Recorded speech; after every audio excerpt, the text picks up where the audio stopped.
رو سریعاً به بیمارستان میرسونه. از قضا در بیمارستان یکی دیگه از عموهای سیا که پزشک معالج آقای حسینی هم هست رو میبینیم.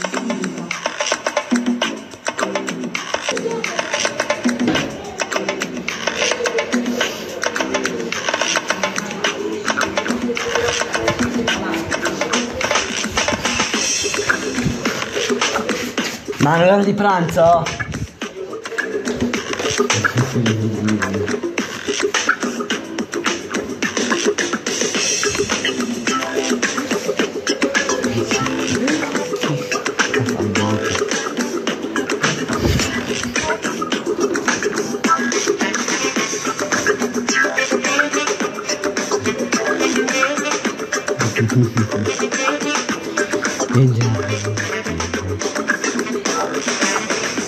خانم پرستار ببخشید اومدین بازی کنیم. من الان 54 دقیقه این آسانسورم.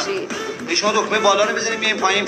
خب طبقه چند بعد ما پیاده شیم اینو به من بگید، من خودم دکمه رو میزنم. طبقه 16. 16 اصلا این کلا 6 طبقه است. طبقه 16 کجا آوردین؟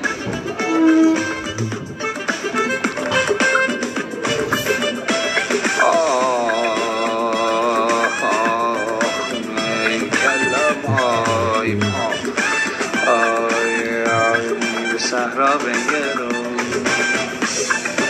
صحرا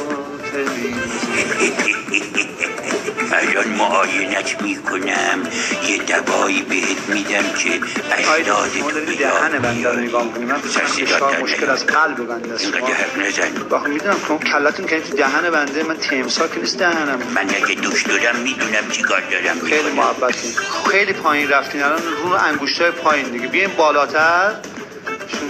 قلب شما نمیدونین کجاست عزیزم؟ ندیدم. چقدر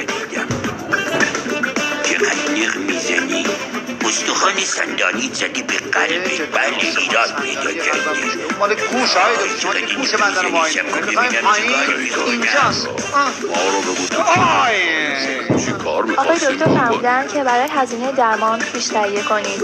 سیا باید به حسابداری بیمارستان بره و از هزینه های بیمارستان با خبر بشه.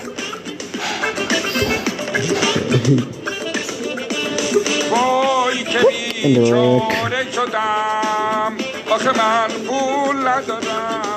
آقا سیا، آقای حسینی که بیمه نشده، حسابداری گفته که هزینه‌اش بالای 1 میلیون تومان میشه. نقداً پرداخت می‌کنید. بعد از فهمیدن هزینه سنگین بیمارستان، سیا چاره‌ای نمیبینه جز این که سریعاً مسئولیت درآمدزایی رو به عهده بگیره و چاره درمانی برای آقای حسینی فراهم کنه.